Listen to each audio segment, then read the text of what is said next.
Hello, everyone, and welcome to our webinar. Today's topic is a very interesting one and a hot topic for most of us. We all know that Google announced the end of third-party cookies from its browser by 2022. And today's topic handles just that. What is your brand doing in a cookieless world? We have an amazing expert here from Qualifio, a Belgium partner, Gilles Lennertz, and I'm hoping that later on he will pronounce his name correctly because I'm sure it is not pronounced exactly like that. Gilles Lennertz. We'll see how I pronounce that. You can give me an assessment. Right. Before we start, please ask questions while we are talking about the subject. You can either raise your hand virtually. You all have that hand icon on your control panel. If you tap that, I will be able to open up your microphone and you can join the discussion and ask your question. If you want to stay completely anonymous, you can write your questions and comments under the questions section. Those questions will not be shown to other participants either, so you will remain anonymous. But we are ready to begin, so I will now give the screen and the stage to Jill, and please let us know how you pronounce your name correctly. It's always the perfect icebreaker in Finland, let's say. Yes, so Finnish, the first Finnish name, people trying to pronounce something. yeah. The first name is Gilles, which is a French name, and the last name is Leenaerts, which is a Dutch name because we're a bilingual country. I always speak two countries. I come from the Flemish or Dutch-speaking side. So yeah, that's maybe the short icebreaker on my name. But no worries, I'm also very bad at pronouncing Finnish words, or maybe not at pronouncing them, but at remembering them. So the only thing I'll be saying today in Finnish will be tervetuloa, and otherwise it's already swearing words, unfortunately. So we'll not go into that. I see we're at around 32 attendees, so let's start. A cookieless world, so it's of course a buzzword today. What can you expect today? We're going to give a brief intro for the people who maybe are not too familiar with what is happening. We'll not go too technical also, so no worries. And afterwards, we'll mainly look at what are the potential impacts of no third-party cookies anymore, and discuss some alternatives with, of course, a couple of customer cases that can inspire you in finding alternatives yourself. So yeah, we try to keep it as open and as wide as possible. Of course, if you want to discuss deeper on specific topics, we can always have a chat afterwards, but we'll keep it as broad today as possible and try to inspire a bit everyone. Okay. So in a nutshell, what are we going to talk about today? We're going to talk about birds and cookies, and basically how birds will replace cookies, but more about that later. Who am I? So the name we already know. The company is also a difficult one to pronounce, actually. So sorry for that. It's Qualifio, like quality, but with Lifio on the end. We're a Belgian company, a Belgian software platform, and it enables advertisers or media companies or agencies to create interactive campaigns. So to engage the audience online on different online channels, social media, on the website, on landing pages, with interactivity. So interactivities can be quizzes, it can be surveys, it can be games. So there's a wide range of more than 50 templates of what we call those interactive formats. And the idea is that you can use those formats to collect data. So it's a way to get to know your audience better, and that of course you can use, for example, for retargeting, or if it's for existing customers to improve their customer experience. So that's in a nutshell some of the things our platform is used for. We're used by both large and small brands, as you can see. You see some logos below, both in Europe and in Finland. We're a European company, so we're not yet venturing in America or something. But I'm, let's say, 90% sure that you have already encountered a Qualifio format online on one of the media websites in Finland, because we're now have more than 70 websites, especially in Alma Media like Iltalehti, that are using Qualifio campaigns to engage with users. So you might already have encountered a campaign, but as we are white label, so as you never see Qualifio's logo, you might never have realized that. So let's kick off with the real topic of today.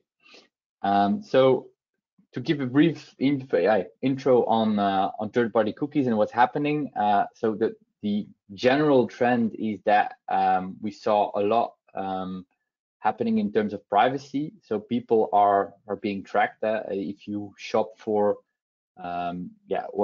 any product on Amazon or any other website, you constantly see that you're retargeted. So everybody has already experienced it.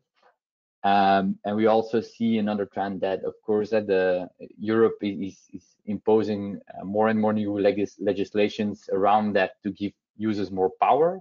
We had GDPR now already 2 years ago. We have the cookie law coming up, and we have Google is not the only one, but it's maybe the last one that was still standing. But we had the browsers themselves also saying that they would end third-party cookies. And Chrome was actually the last one that will keep supporting it until 2022, so until next year. So what does it mean?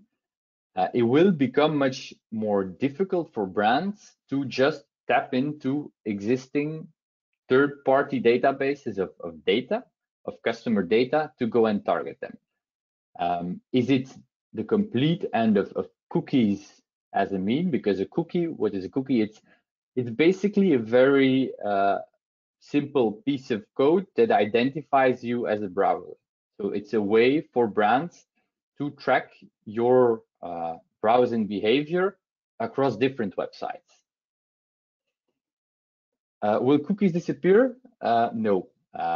For example, if we're mainly focusing on third-party cookies, if we're thinking about the ones that are disappearing, first-party cookies will still keep existing. A very simple example of that is if you go to Yle and you're already logged in, if you now log in on the Yle website, they will place a cookie in your browsers to remember that you're already logged in. So the next time that you come back, you don't have to fill in the screen anymore.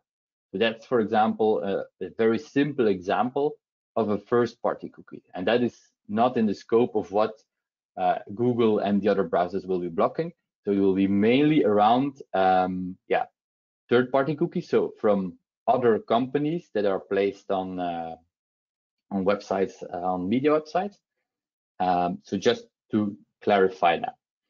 So the idea was, of course, advertisers still need to do advertising, and Google is essentially an advertising company selling ads. So the industry was expecting, okay, if it's not going to be a cookie, they're just going to replace it with something like a cookie, so we still can follow the users anywhere we want, but maybe a bit more respecting their privacy. For example, one example of an alternative to just the classical cookie targeting that has been used already is fingerprinting. What is fingerprinting? Basically, instead of placing the cookie on your browser and tracking you across all the websites, the companies or the advertisers will recognize you by basically looking at your browser settings. They will check what settings you use, what your internet speed is maybe, what your extensions are, your screen resolution. And if they have enough of these factors, and if you're using enough of those browser extensions, I would be a classical person because I think I have 30 browser extensions that are online on my browser. But using these settings and these extensions, they can figure out actually who I am. So it's a pretty smart way, to be honest.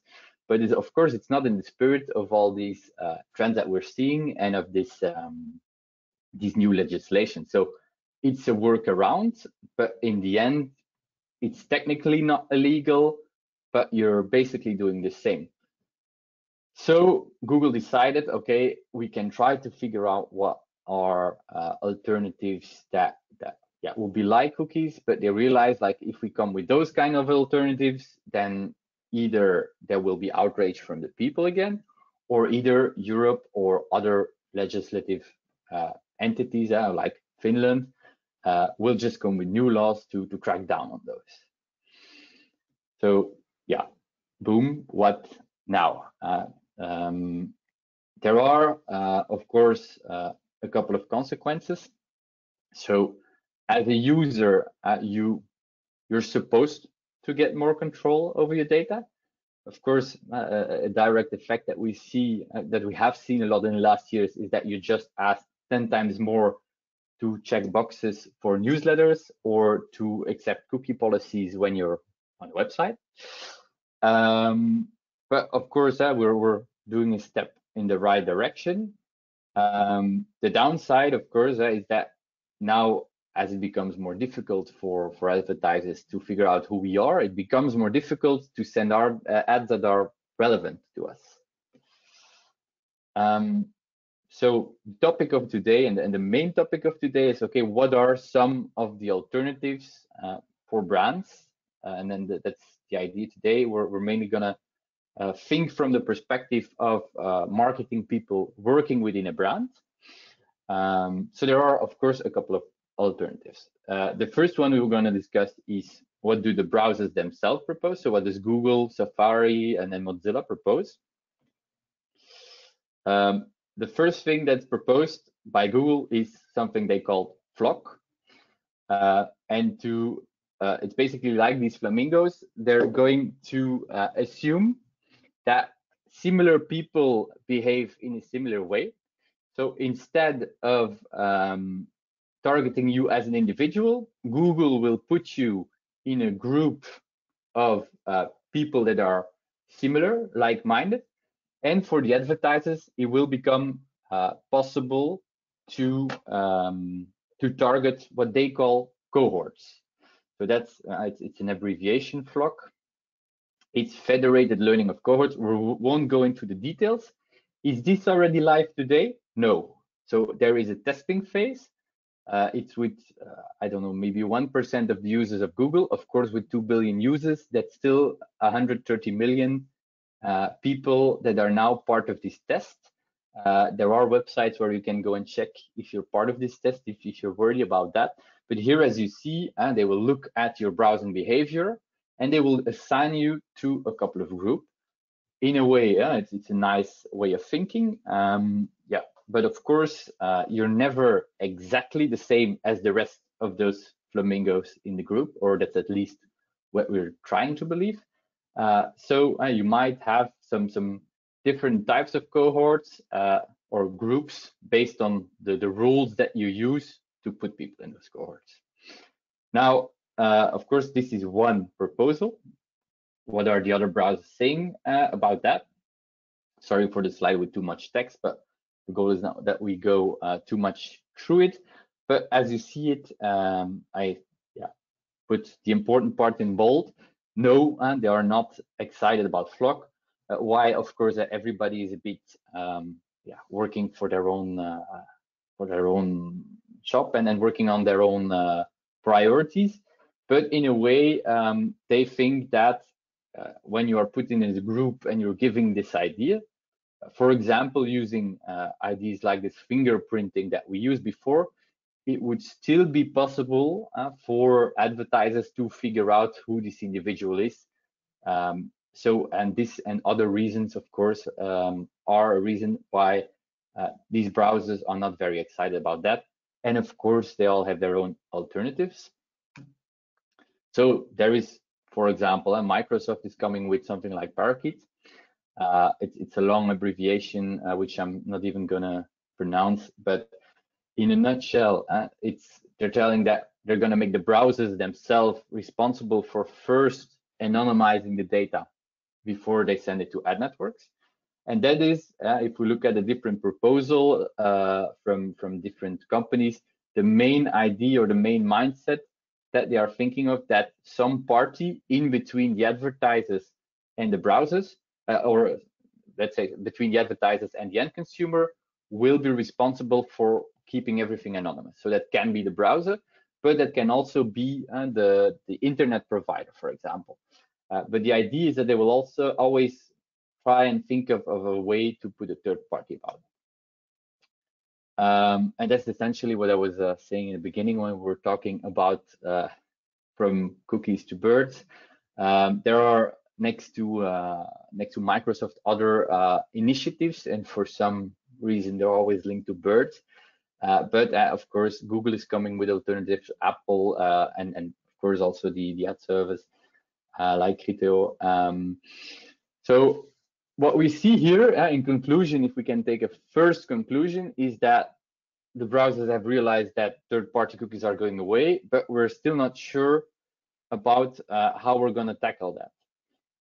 Of course, as a business, as an advertiser, you can sit and wait until they come with their ideas or come with a decision. Of course, business goes on as usual. So we need to look also at other things. Hopefully something good comes out of all these bird proposals. Maybe we will still see some other birds coming up.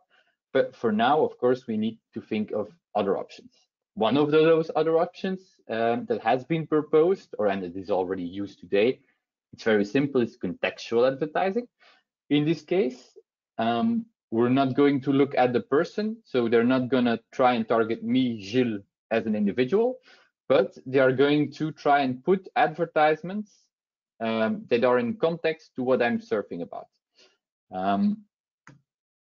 To make it very simple, if you go to the website of Sanoma today, and they have actually a tab which is called Context, and it's essentially this.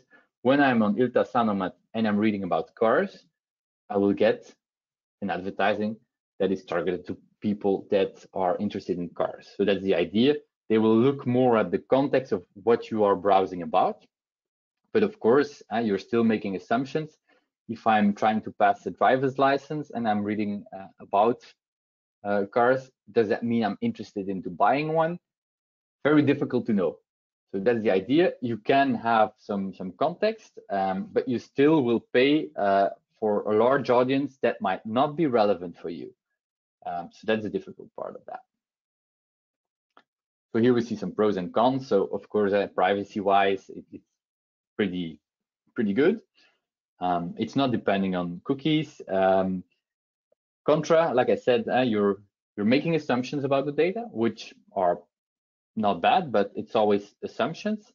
You can't exclude people that are maybe not interesting to you. So yeah, you're also paying. You're paying per click or per impression, however the model is.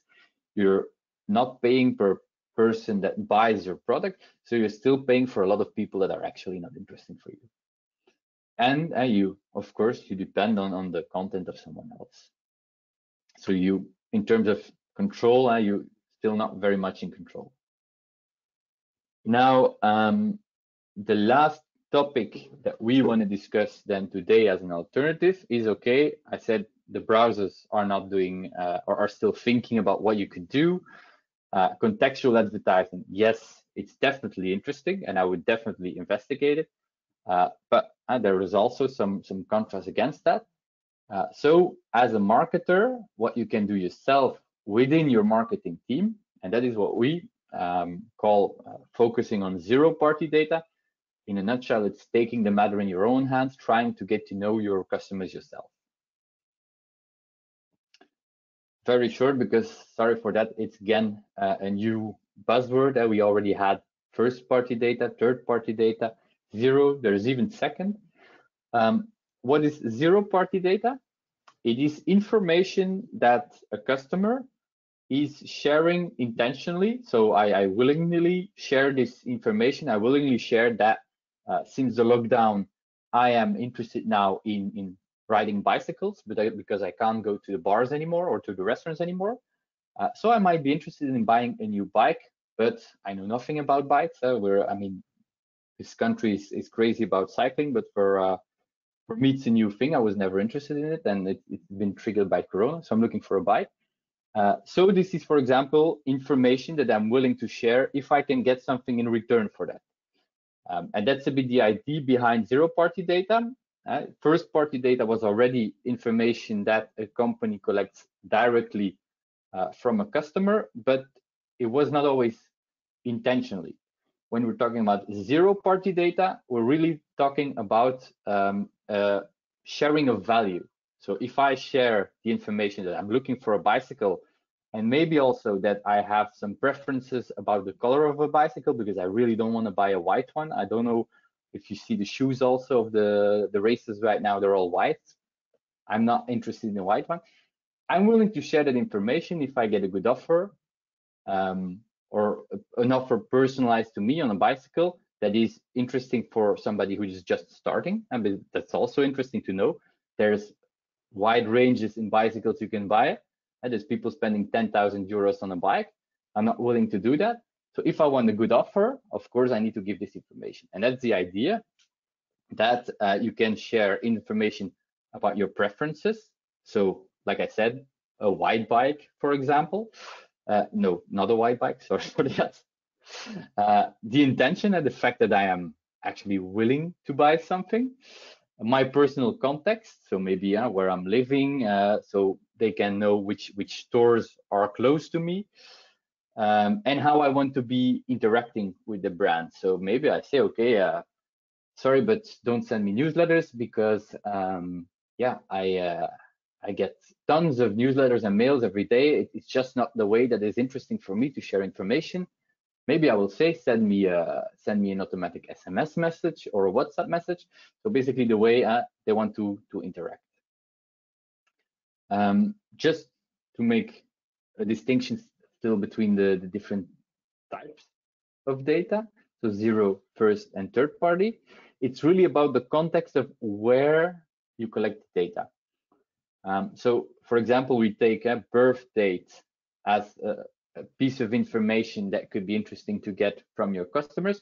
There are different ways to get a birth date. So for example, let's go from right to left. If we start with third-party data, let's imagine tomorrow I want to go and create an account on Firefox. I want to take part to the lottery. I imagine that I need to be 18 years old. Maybe it's more in Finland, but I imagine I need to be minimum 18 years old to be able to place a bet on Firefox.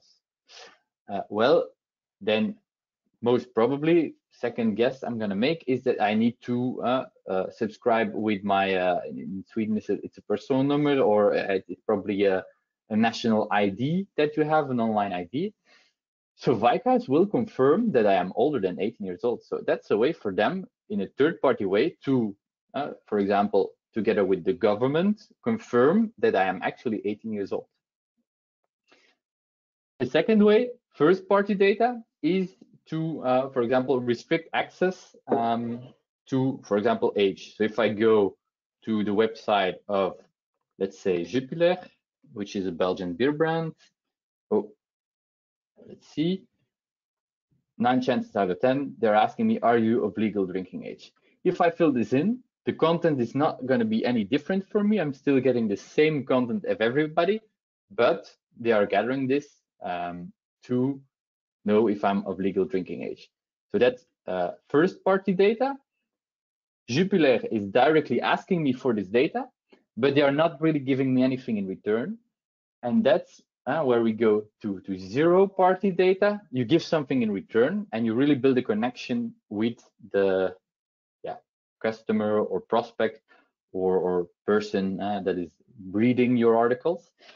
So I will give, for example, my birthday to get a nice gift on my birthday, or coupons, or be part of a loyalty program, or get some personalized offer. So that's the idea when we are thinking about zero-party data, is a sharing of values.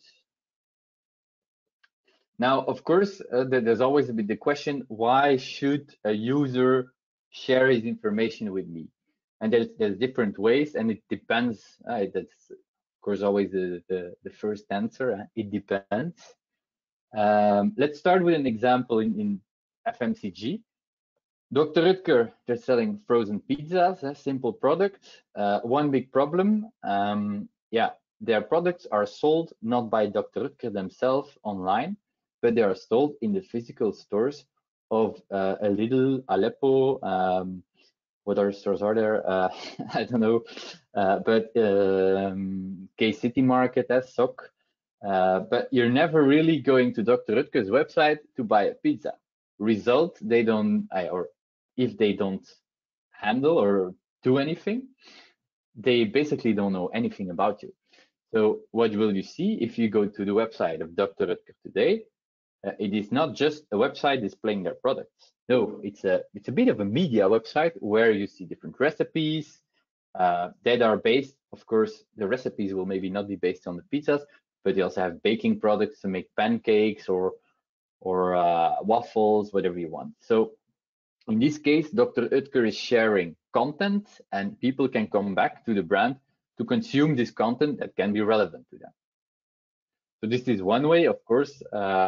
For a bank, it could be something around lending and investment or saving money. So it really depends, but it's always, of course, content linked to your media. So for example, for me, I'm personally investing money on the stock exchange with an app, a Dutch app called the Hero. So it's already that international. I'm using a product from abroad, but that has been actually also become my main source of stock exchange information. So I'm not going anymore to the financial newspapers here in Belgium to find my information. I'm also finding this information with the bank, with the brand. And that's the idea, that you can think about what content is interesting to share with people. It's also the same mindset that we use at Qualifio internally. Yeah? If you go to our blog of our own company, you will see that here we are not sharing content about Qualifio, the product, and this is a new feature that we did. No, the Euros are coming up. We'll tell you, okay, what could a marketer do around the Euros? What is it? Mother's Day is coming up. What could you do around that? Or maybe you want to be inspired by other companies. So we're sharing, okay, what did other companies do? So we are trying to profile us when we put our brand into the market online. We are positioning ourselves as a reliable source of information for marketers. So it's a way of becoming kind of a media. And yeah, when you have that connection with a brand, of course, you can start building a zero-party data strategy. So you can start and ask information about people to get to know them better, of course. So the next step is going to be that we're going to jump into some examples. But maybe if there are questions, of course, about the previous part, feel free to add them in the questions or in the chat. Otherwise, of course, at the end, we can still take some time. But yeah, feel free if there are any questions, because on my side, of course, it's I'm talking to a screen, so it's talking out. So the next step is we're gonna try and divide the exchange of data in different parts. So people are on your website, and the idea is that the content that you are sharing is mainly focused to people that are problem aware. So the classical thing is that maybe I'm trying to hang up a poster or a painting or anything to my wall. I was going to say my ceiling. So at that point, I'm thinking about, I want to hang something to my wall, but I'm not sure how yet. Some people might screw something in the wall. Maybe your landlord says you can't do that. So I need something to be sticking it. So maybe I even need to take it a step back. I'm still decorating my house. So we're in the phase maybe where I'm still figuring out what could be nice to hang on my wall. So basically the idea is that you share this content to share, to turn people that are aware about a problem, to make them aware into solutions. For example, we're talking here about Curry's PC World. It's an electronics retailer, so it's a bit like MediaMarkt, where you can buy laptops, phones, TVs. So the idea is here that you, once people become aware of the different solutions, that you, of course, that you help them browse your offering. It's always difficult, and there is a lot of competition right now in any sector. Jill, I'm sorry for interrupting, but the audience is alerting me to a problem that they are possibly not seeing the right screen. We are in the so what I'm seeing is the acquisition, and on top of that I'm seeing your canva.com screen. Should this be the case? Yes, but indeed the canva.com maybe shouldn't be there. All right. Okay, perfect. But no, there's no problem. Okay. All right, but in the acquisition phase, so it's the idea that you're the first step in trying to acquire new customers. So this is an example of what Curry's PC World is doing. Canva.com, by the way, is a tool that I use to make this presentation, or make part of this presentation.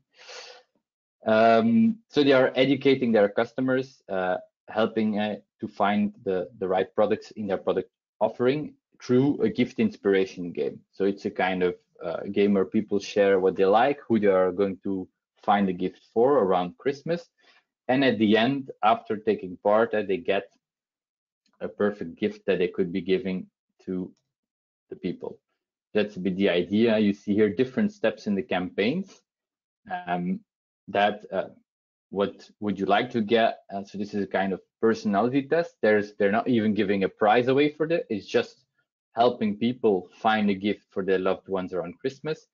They ask a number of questions and they say, well, look, these are maybe the perfect gifts for them, because it's a difficult thing, finding nice gifts for somebody. You can't always give just a simple book, or in Belgium we have bongo bonds. It's a kind of checks to go on I don't know, balloon trips or something. It's a bit it's nice also ways to come with a personal example. Some other examples in this phase are, for example, Ego kitchen company. They sell kitchens. So here when we're thinking of inspiration phase, people are, maybe they just bought a new home, they need to place one, or they already have a home but they want to renovate. For people that are still in an inspiration phase, there are so many kitchen companies, and each kitchen company has so many options within the kitchen, materials that they are using, sizes, of course, and what they do, for example, is do kind of swiper, a kind of Tinder format, where you swipe left or right to share what you like, and based on that, they will give you a good example. Or it could be Casa, another home decoration company, that is asking about which rugs that you like most, and then in this case they gave a prize away, or it can be a discount.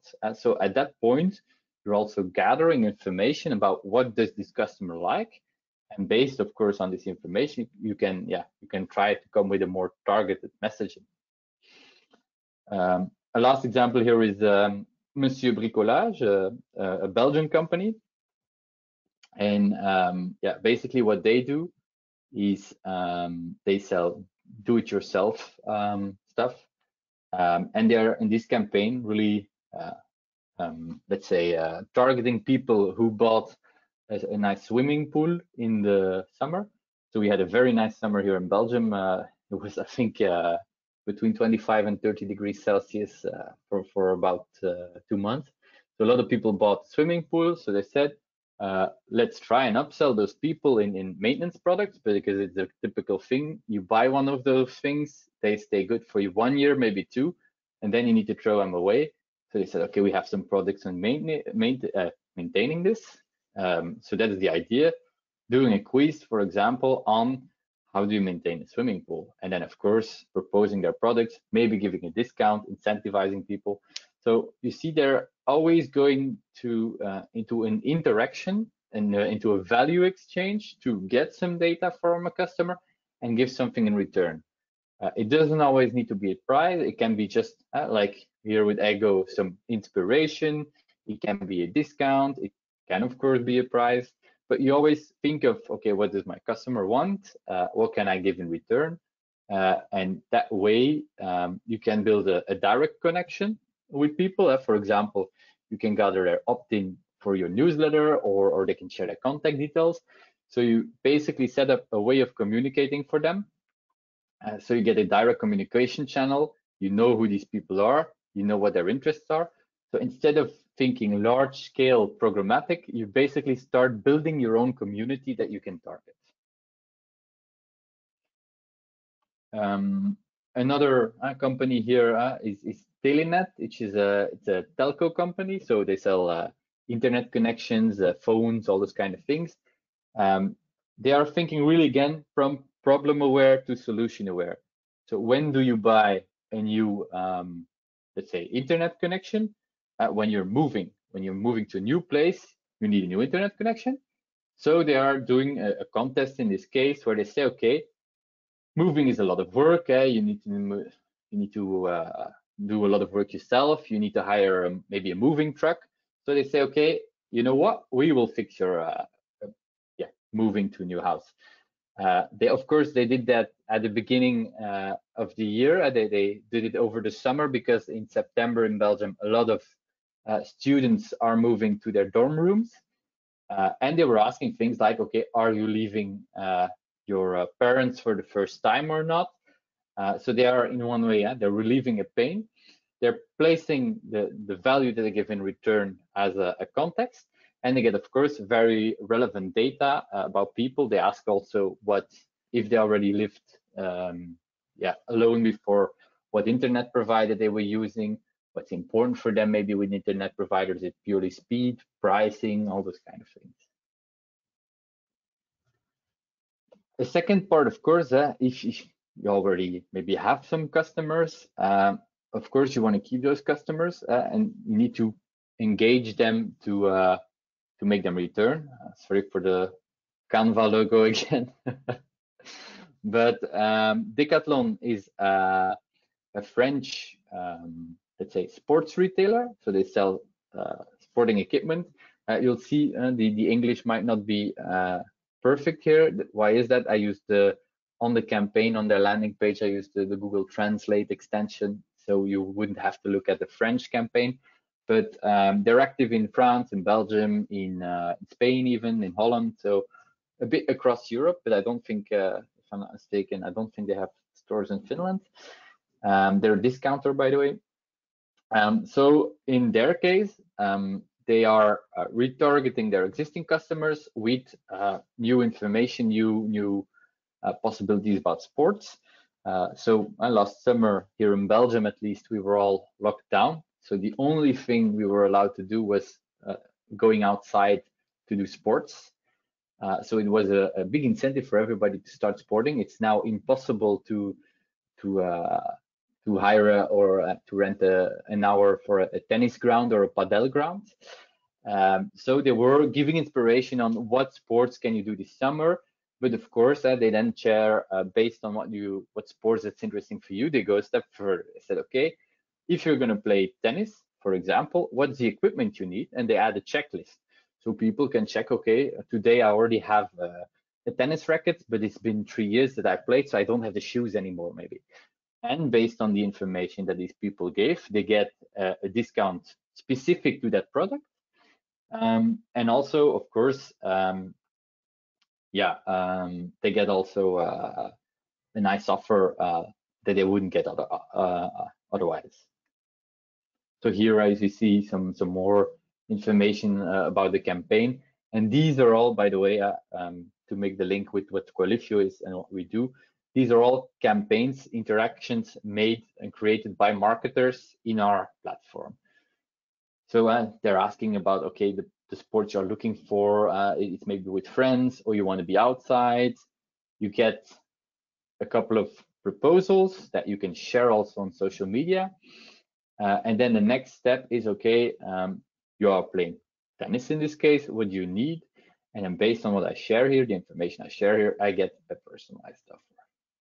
Some other examples here, for example, are Paris Saint-Germain, the football team, that are asking, okay, what is your what is your favorite shirt color? I guess they best ask also beforehand all the other sports teams if to the fans if they were interested in the Super League, because I have the impression they forgot to do that.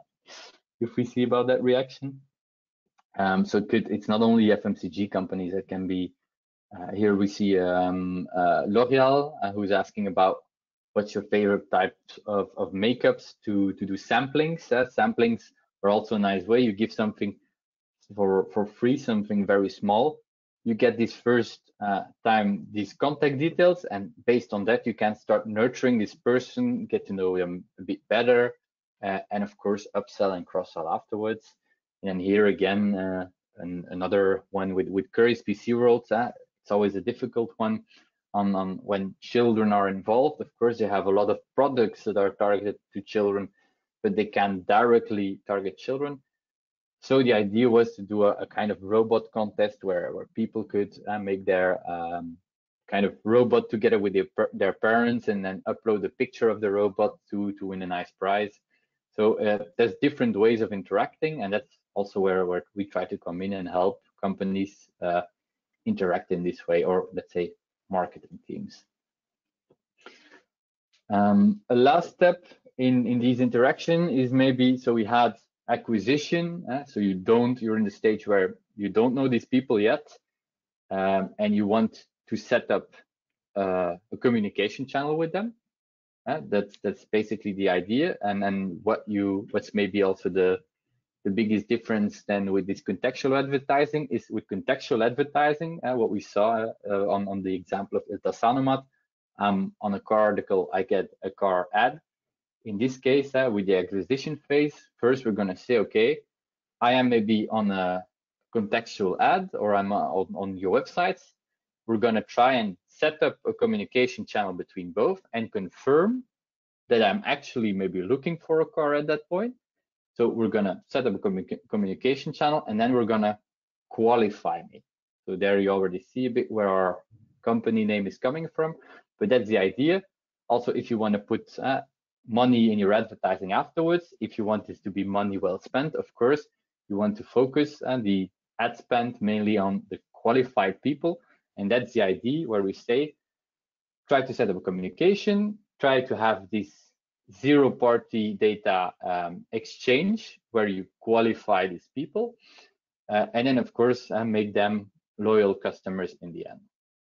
The next step, of course, is if you have a nice fan community, is that they start sharing their experiences too with their other people, or with their friends, or with the family, or network on social.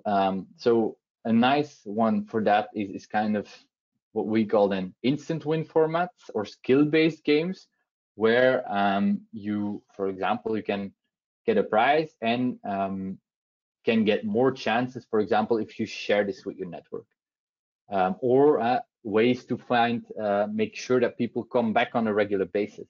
So this, for example, Le Slip Français is literally the French underpants. So they literally do that. They sell underpants that are French. And they do this mainly online. So they're a pure player in e-commerce. So their goal is basically to make sure they have a lot of fans with the brand. It's French and fashion, so I don't have to explain that. But they basically want people to come back. So they have, it's a bit like in the Nordics, you can think maybe of the happy socks, the personalized socks. People really have an attachment to these French slips. So they decided, okay, even giving away one of our slips is enough to make people come back every day. So what did they do? If you go right now to Le Slip Français, and we're going to go to the UK website. So it's in English. So if we look here, I need to move our control panel a bit. We see we have their website, and always on, they have this wheel of fortune, as we call it. where we get a chance every day. We get one chance every day to win one of those slips. In this case, I participate. I need to share my information and my gender, of course, to propose me the right slips is very important. If I want, I can subscribe, of course, to the newsletter. I click on send, and I will take part in their Wheel of Fortune.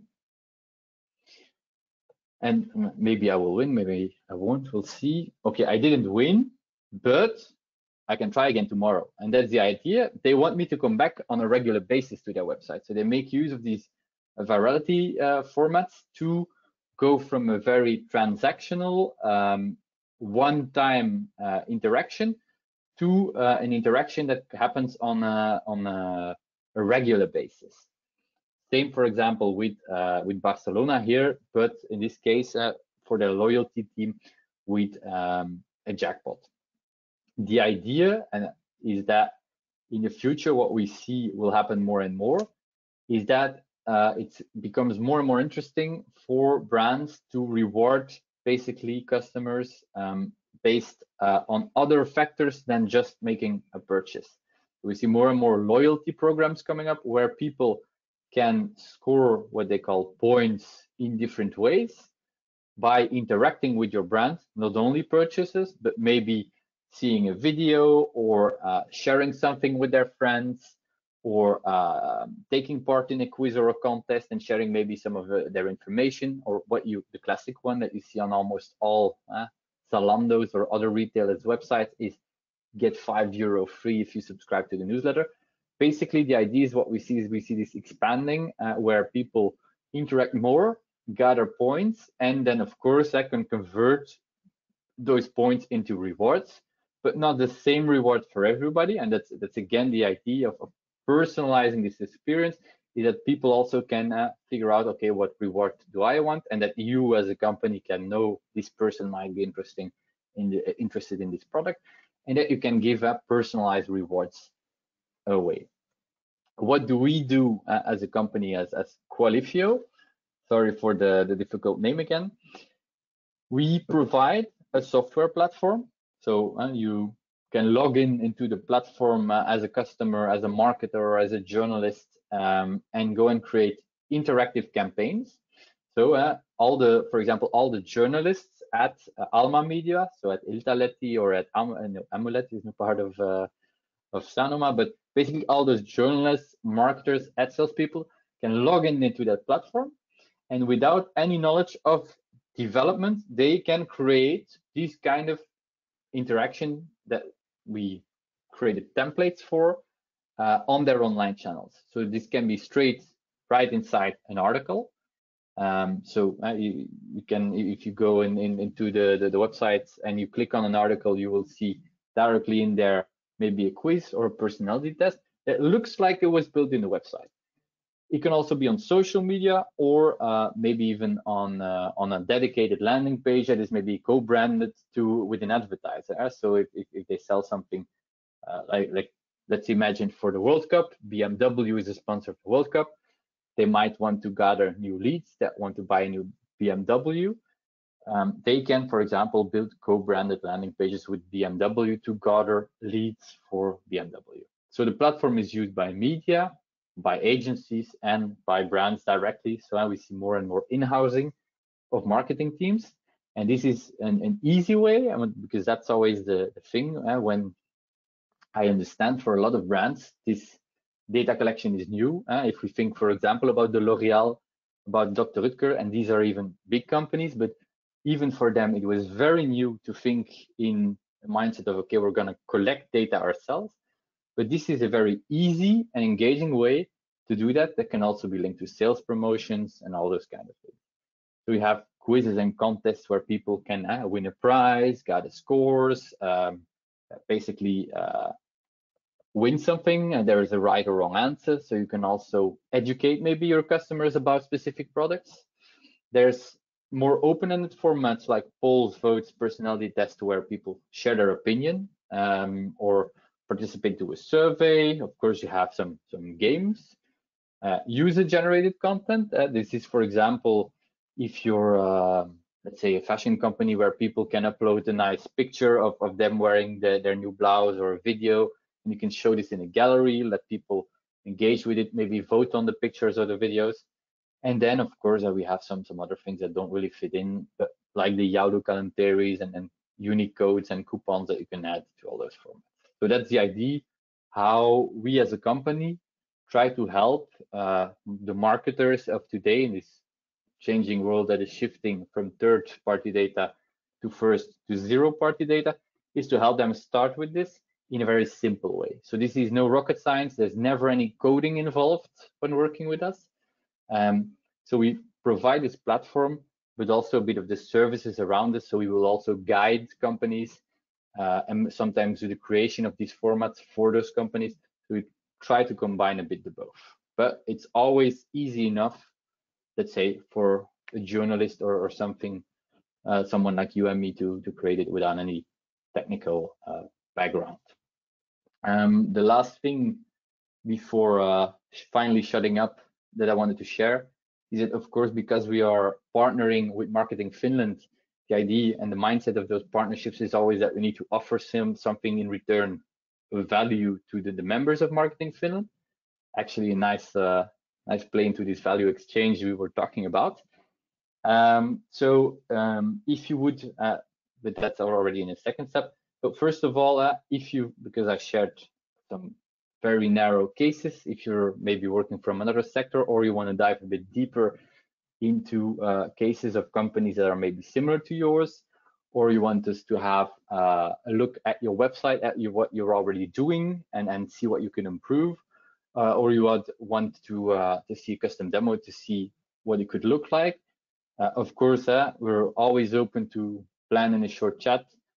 And definitely, the more information you share with us about what you like to see, the more we want to, of course, give in return and advice and share, especially a lot of inspirational material that you could use even if you're not a platform user.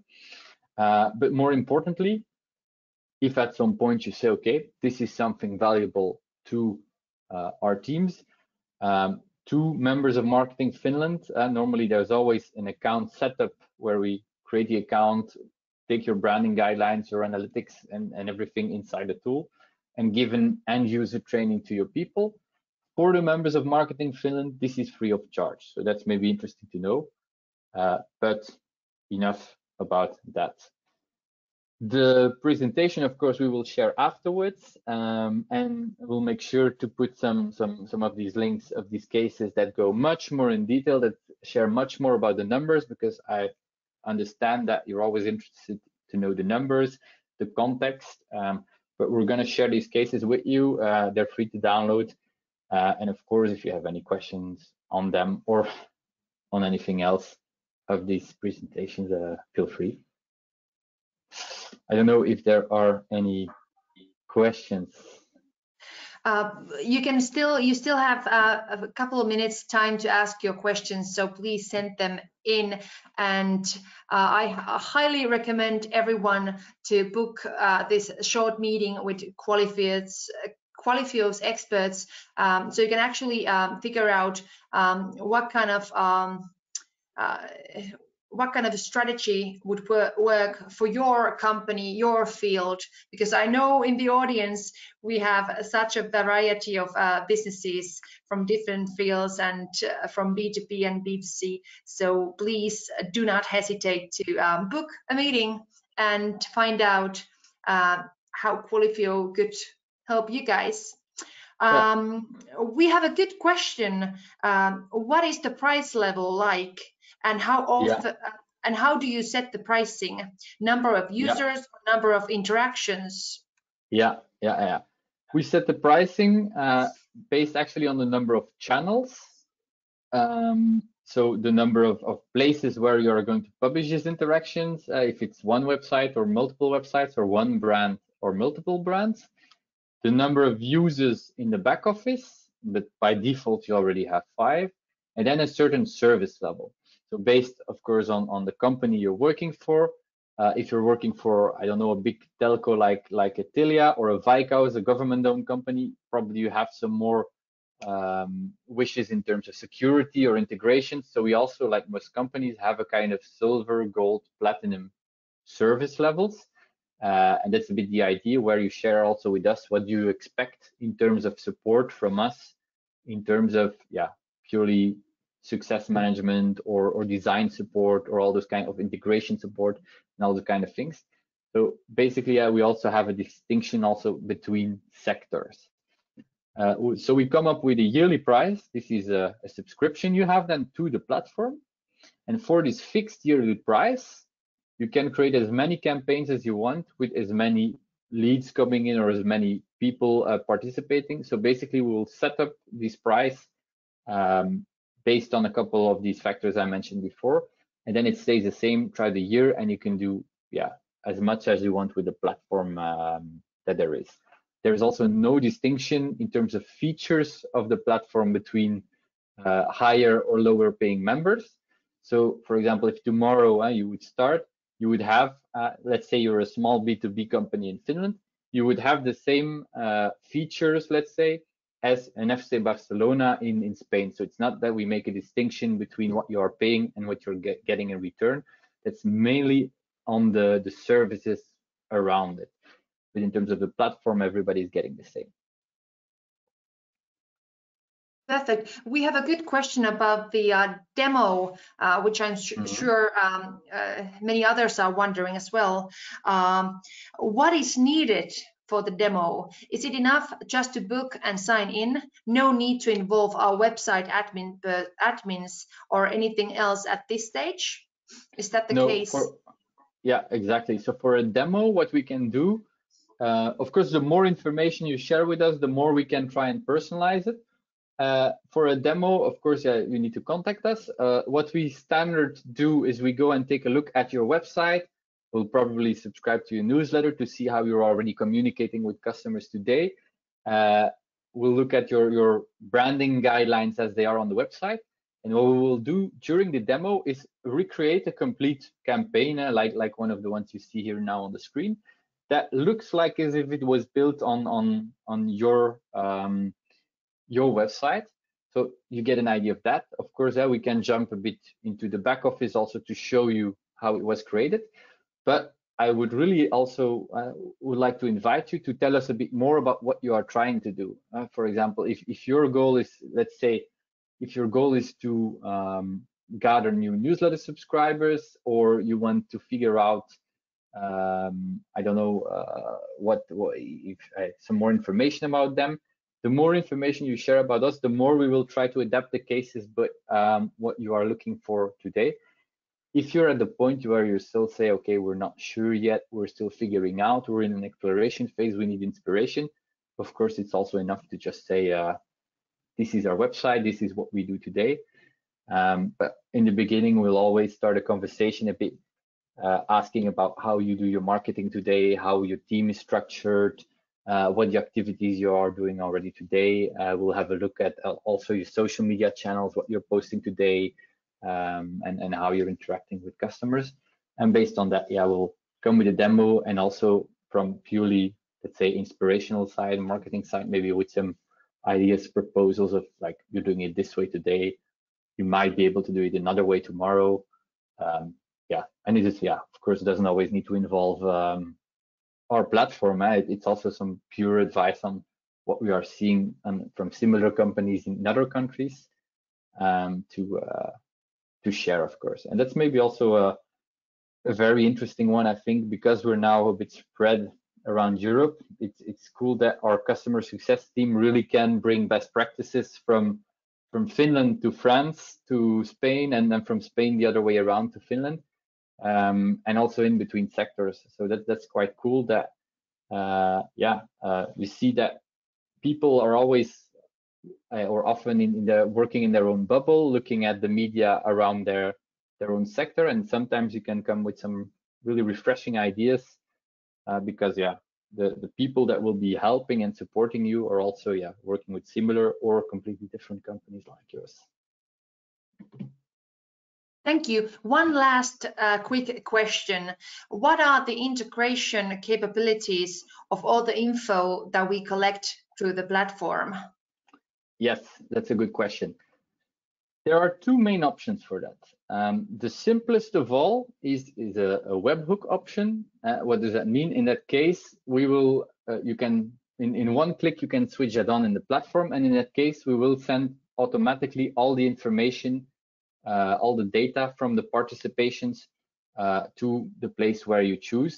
Of course, in that case, maybe your CRM team or your development team might need to make the connection. So there is a kind of mapping between Qualifio and your CRM, or Qualifio and your DMP or your CDP or whatever tool you're using. On the other hand, we also have an integration team at Qualifio that builds these integration customly if needed. So that it can be both ways. Either we do it for you, either we open it up and you can do it yourself, which is of course always nice if you want to have the flexibility to change it from time to time. So those are the two main ways when we're thinking about pushing data out of Qualifio. Of course, there are some other integrations also. Yeah, you can find them on the website. For example, with single sign-on, if one of your goals is to have people create a new account, we can also make sure that people don't have to fill in those forms anymore when they participate, so that by being logged in, they are recognized, or if you're not logged in yet, they are asked to create an account or log in. So these are also things that we can do then on a custom basis with our integration team. But the idea is that we are, as we are a data collection tool and not a tool for example, analysis, our goal is really to connect to all the standard tools in a marketing stack. So yeah, there's basically always quite easy to make those connections.